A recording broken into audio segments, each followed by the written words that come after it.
يعني في نصيحه محتاج ان انا اقولها للبنات بشكل عام.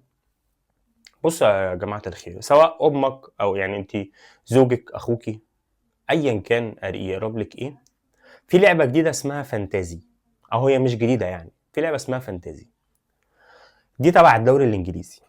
تمام؟ طيب لو لقيتي جوزك اخوكي ابوكي اي ابنك ايا كان هو مين، لقيتيه بيلعب اللعبه دي، تمام، سيبيه، هتلاقيه بيتكلم نفسه.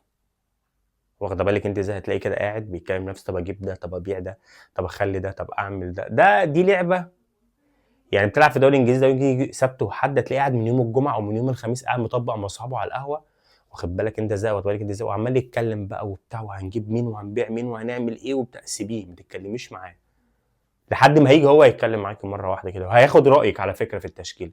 ردي عليه، قولي له اشتري كذا، واخده بالك انت ازاي، لو انت فاهمه في الكوره قولي له.